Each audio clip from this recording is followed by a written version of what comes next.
To our regular Monday seminar. And today's speaker is Suchý, and he will give us a talk about Lambda extensible properties parameterized about the Poljak-Turzík bound. Thank you for inviting me. And I must say this, I was planning this talk for quite some time.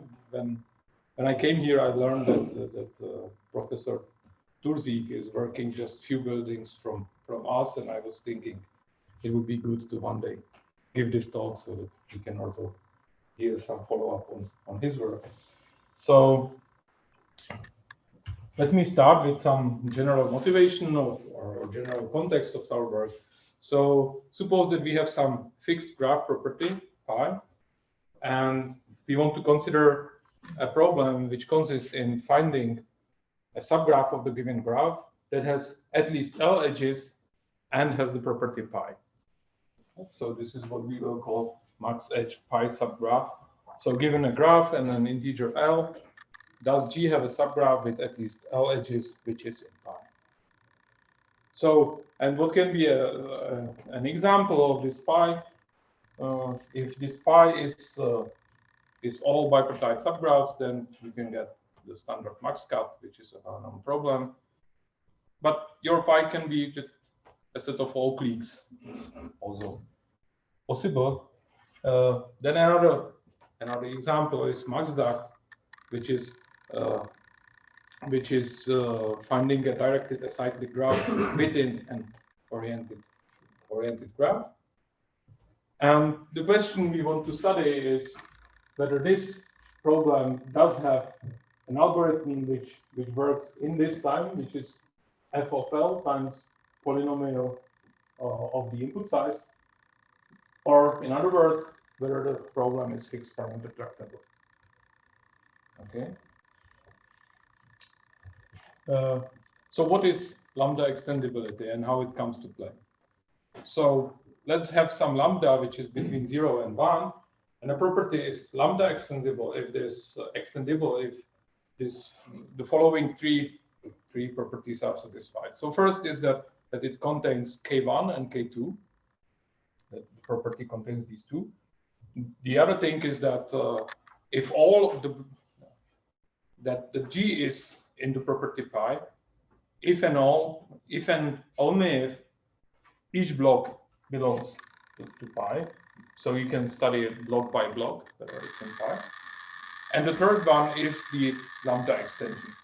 It's written here in slightly strangely complicated way, but we will see in a minute why it's written in this strange way. So suppose you have a graph and you have an edge in this graph, like on this figure. Then there must exist a subset of edges called F. You should see them in green here. Maybe it's too dark green for this. So these are green. So we should select some fraction of the edges, at least lambda fraction of the edges between the graph and the edge, such that if we remove all the others, now you should see which ones are selected. So if you remove all the others, then the resulting graph is in pi. And you should be always able to select at least lambda fraction of the edges. That's where the lambda extendability comes from. Okay. And so what are the examples of lambda extendable properties? Bipartite graphs, Q colorable graphs. This is the lambda for them. Then graphs homomorphic to a vertex transitive graphs. So this D is the degree of each vertex in the graph, and this N0 is the number of vertices, and acyclic directed graphs, and this is within oriented graphs. Oriented means that you don't have two edges that go opposite directions. And this lambda extendability properties was originally formulated based on edges, or originally, like in the paper that we were referring to. I just left. Okay, so, and the bound proven by Poljak and Turzík is the following. For any connected graph and for any lambda extensible property pi, there is a subgraph H of G which has the property pi, is in the property, and has at least lambda times the total number of edges plus 1 minus lambda over 2 times n minus 1 edges. So this is like lambda fraction of all edges, and this is like 1 minus lambda over 2 fraction of the weight of the largest spanning tree. And there was maybe more famous bound, adverse third bound for max cap, and it is the same if you plug in 1/2. So for the rest of the talk, I will use some extra notion, which is lambda prime is this 1 minus lambda over 2, because I don't want to repeat that. And this PT of G refers to the bound, is lambda times n plus lambda prime times n minus 1. It's simplified slightly. And value of G is just the number of edges in the largest pi subgraph of G. Okay. So back to where we were heading for some algorithm for such properties. So if the question is, does G have a subgraph with at least L edges, which is in pi, then if our property is lambda extendable, then either the graph is large enough, and then it means that probably this Poljak and Turzík bound does give us the bound, and we can say yes. And if this is not the case, then the graph is bounded by some function of L, and we can just use brute force to try every subgraph and answer appropriately. So that's a trivial question. So how should it be formulated properly? So if we have a lambda extendable property, we can formulate a problem which is like this. We call it above Poljak-Turzík, and we assume that the input graph is connected, and we get an integer k. And the question is whether we can get k extra edges above the Poljak-Turzík bound. And the question is whether we can get it in time f of k times n times polynomial in n. So now the function that we expect to be exponential only depends on the extra edges that we want. That's interesting. So what was known before we get to this problem? So it was known that this is possible for max cap, and they even got a polynomial kernel. And simultaneously with our work, there was another result of Crosstalk et al., who showed that for max duck you can do it, and also get a polynomial kernel. And I will get to this back on later. After I show our result, I will tell you what happened later on. So our main theorem is like follows. So if we have this above Poljak-Turzík of pi problem, we say that it's fixed parameter tractable. That is, we have an algorithm with the running time as we want it. For a lambda extendable property pi, if pi is strongly lambda extendable, and the problem is FPT on graphs which are almost forests of cliques. So, and this also holds if the properties are oriented or labeled. So what is almost forest of cliques? So we say that a graph is a forest of cliques if each of its blocks is a clique. That means like we have cliques that share some cut vertices. It looks somewhat as on the figure. You could call it cactus if cactus wasn't something completely different in graph two. Or not that completely, I mean. Yeah, so, and we say that it's almost forest of cliques if you only have some order k other vertices that if you delete in the graph, you get a forest of cliques. Okay. And what is this strong lambda extendability? Now it comes why I introduced it in this strange way. So I only need to change one thing here, which is now we call it lambda subgraph. Subgraph extension is that we don't expect this right side to be just a single edge, but it can be any subgraph from the property. And still, you should be able to select lambda fraction of the edges that you can keep, so that the graph is in pi. Yeah, so that's the only change between lambda extendability and strong lambda extendability. Is pi also inheritable? We don't assume anything like that. So it could be that G minus S doesn't have the property, but suddenly by adding this. We assume that G minus S has the property. Okay, I see. That we already assumed in the original definition. And we know that every strongly lambda extendable property is lambda extendable, and all the examples that we seen in the original paper of like what's lambda extendable, all of them are strongly lambda extendable. So we are not aware of any counterexample what would be in between somehow. So this is the theorem again. So let me go to its proof. So what we will do is we provide several data reduction rules. Each of them runs in polynomial time, and they transform the original instance to some new instance, G prime, K prime, by deleting some vertices. For some of the vertices deleted, we mark them with some special colors, remember them, and sometimes we reduce the parameter. And at the end, if we started with a no instance, we also create no instance. But we don't have the other implication. It's one way. And another thing which is kind of technical, we keep the graph connected, so we don't spoil something. So how do the rules, at the end, G minus the marked vertices is a forest of cliques, and only linear number of vertices was marked. So this is this almost forest of cliques where we use it. Or we can directly answer yes. If at some point we spot that we have a yes instance, we can answer yes, because if now we have yes, we had original yes. That's the thing.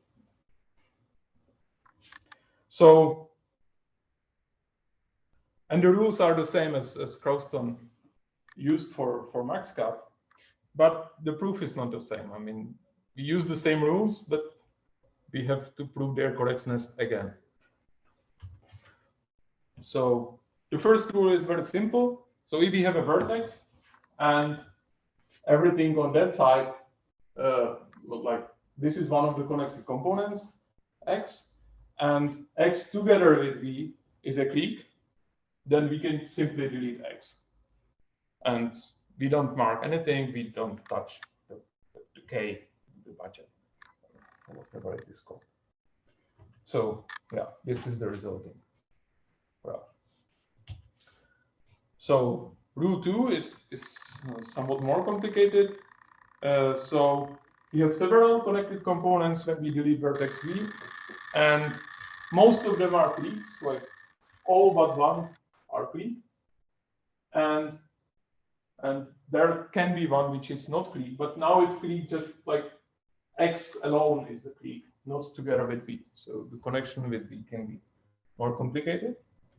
So we delete all of them which are cliques, but let's have V of them, and we mark this vertex V, and we reduce K by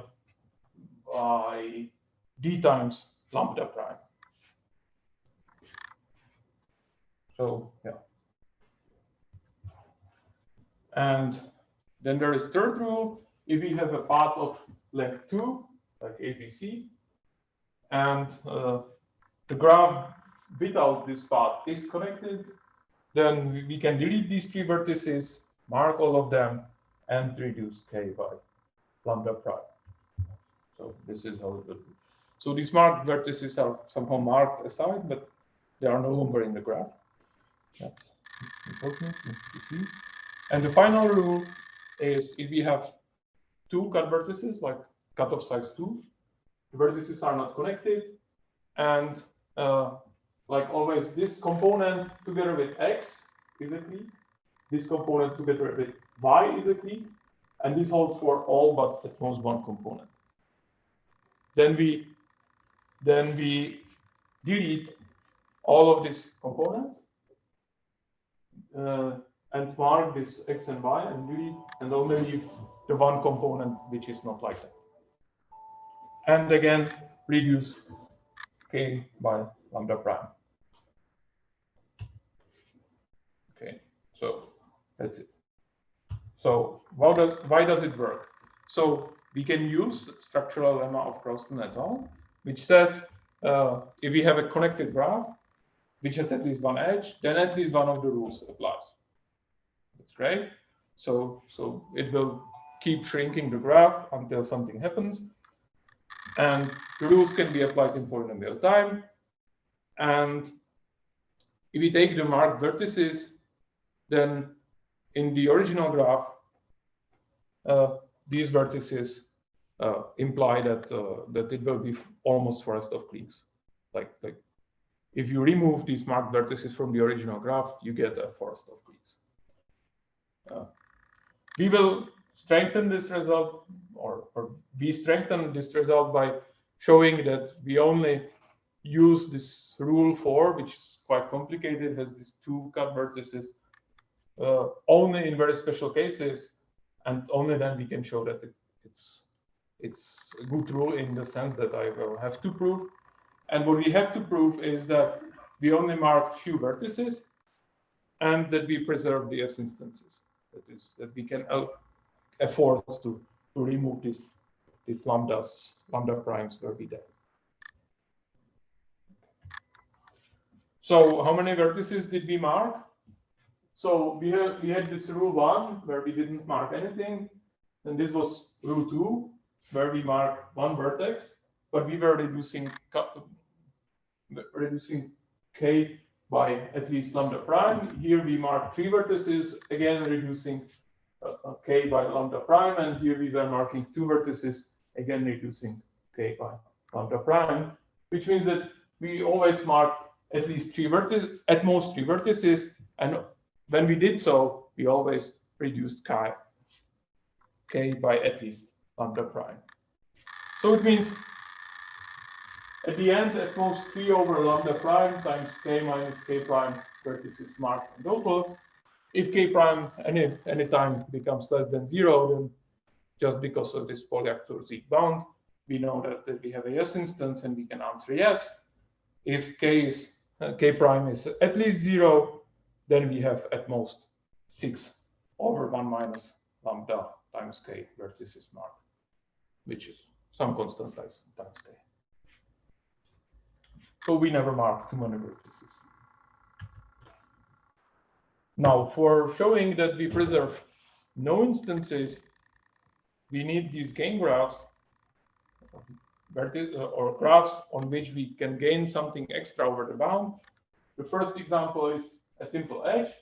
For a simple edge, we have the value is 1 because we are sure that this has the property, and that the bound says lambda plus lambda prime, and we have some extra lambda prime here, which is the gain on this graph.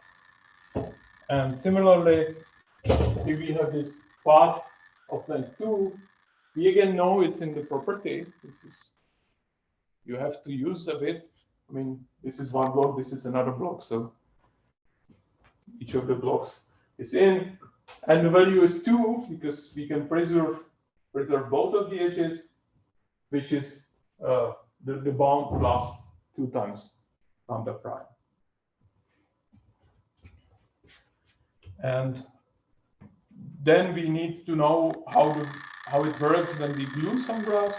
So if we glue them over a cut vertex, and we had some like k1 extra here and k2 extra here, then we get k1 plus k2 extra in the joint graph, because this minus ones somehow play against each other, like we lose one vertex and things like that. If we glue them, like taking 2 of the subgraphs and just some edges in between, then we get lambda times what's between in here, and we lose one lambda prime by gluing them, because now these minus ones do not play against each other. So, and in particular, if we can show that there is a perfect matching on one side of the gluing, then we still get what we got on the left side, because we can glue one of these edges one by one, and never losing anything, because here we have this lambda prime extra, and this is lost during the gluing, but anyway we will get what we got here. So I will only show the correctness for rule 2, or show sketch the correctness for rule 2. So this is rule 2, and we have to show that for each of the components that we were cutting out, you could actually put there like large enough matching and something on which you gain, which is always either this red edge, if like depending on the parity, either you gain on this edge or you gain on this path of length 2, which you somehow select out of the component, and then the rest is added by some matching. So and this way you can show that the value for this part is at least the bound plus lambda prime, and this is why you can allow yourself to subtract lambda prime for each of the components that you need. Okay, so our applications are, we can show that so this is one part, it's this main theorem, and then we want to apply this main theorem to concrete problems. So we showed that it's FPT on almost forest of graphs for graphs homomorphic to a vertex transitive graph P.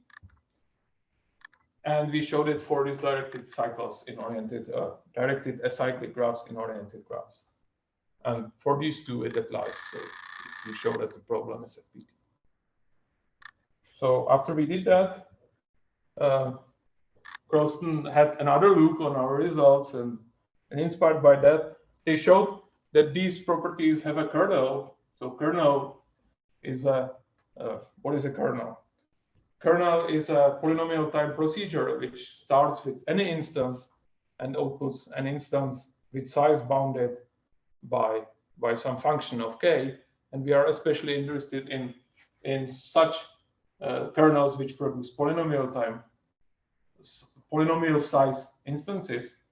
In this case, it's either k squared or k cubed, depending on which of these conditions it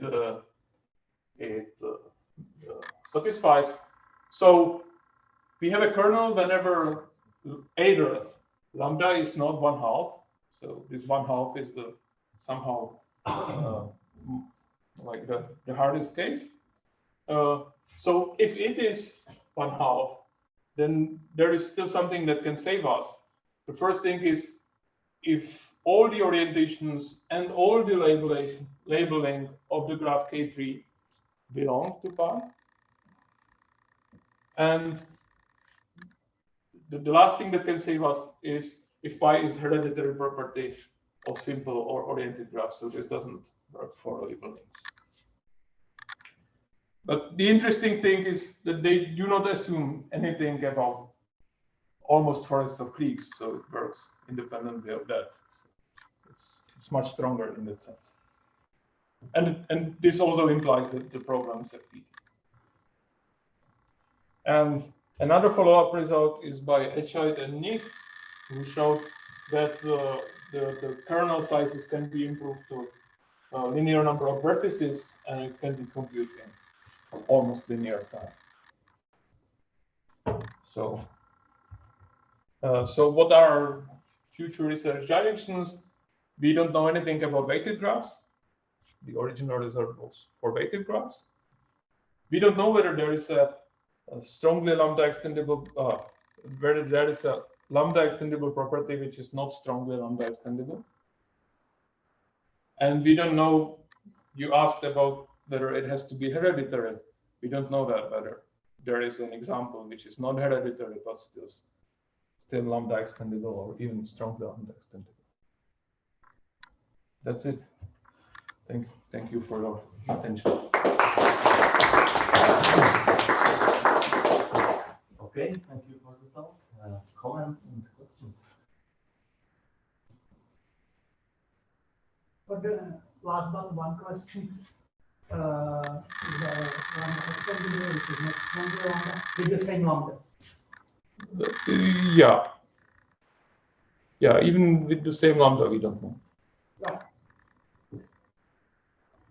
Maybe you can show that each lambda extendable is strongly lambda extendable with lambda half, or yeah. But even you don't know whether right. Yeah. With the same lambda.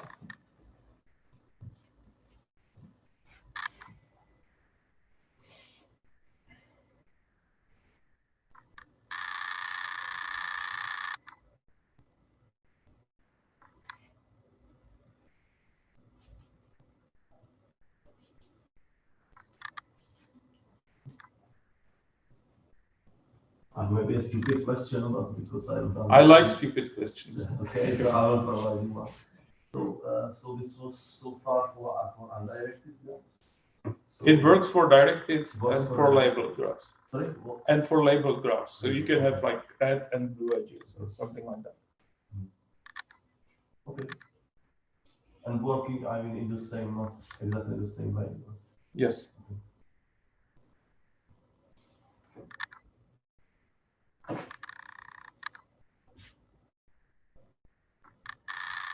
Okay, so this is all. Thank you.